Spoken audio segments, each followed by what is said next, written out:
I'm stuck inside a zipper, but I won't give up looking for my way out. I can't wait to get out of here and celebrate next Valentine's with my wife. I recall our first Valentine's many years ago. It was a blast. It was 2 a.m. on February 14th, and my wife and I were on the flight back to New York. We both went to the washroom at the same time, and on the way back, my wife ended up taking a little detour. Being little tipsy, she saw 2 empty seats while going through the first class and took a seat.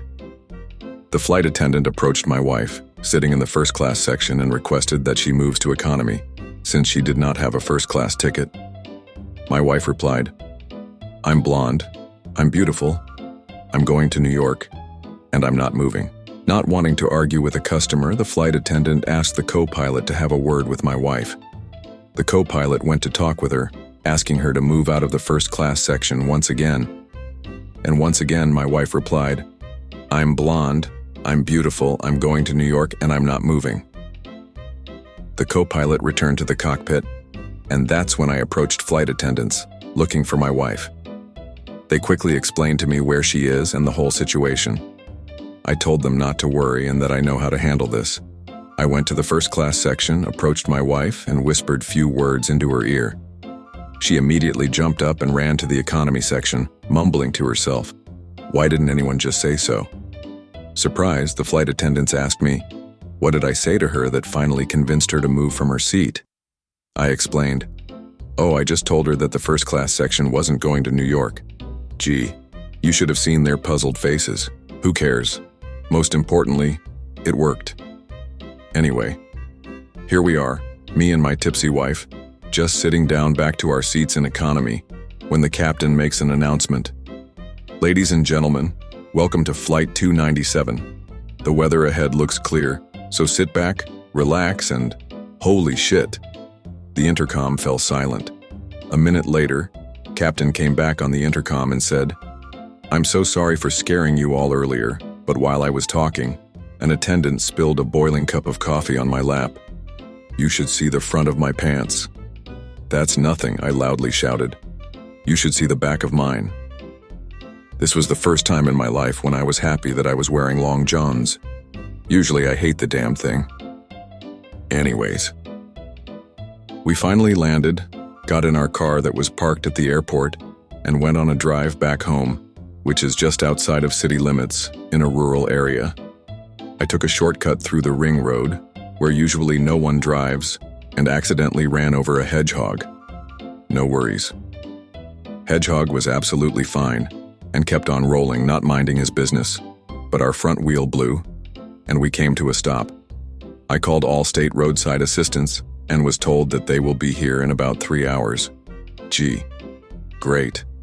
Of course, due to it was February and -28 that day, our battery died shortly and we started to freeze. I told my wife, "Honey, my hands are freezing." She said, "Well, put them here between my legs and that will warm them up." After some time, I stepped outside to see if I can find any help. There was not a soul. I sat back in a car and said to my wife, "Man, my hands are really freezing." She replied again, "Well, put them here between my legs and warm them up." Shortly, I went back to the trunk to find a flashlight.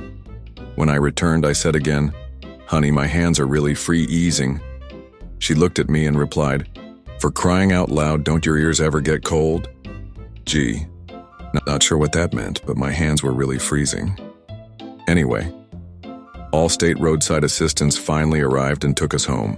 It was almost 8 p.m. already, and after we warmed ourselves up, my wife started, "Honey, today is Valentine's, and I decided to do something different. Something that we haven't done before.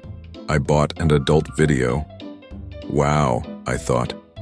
Finally, a good surprise.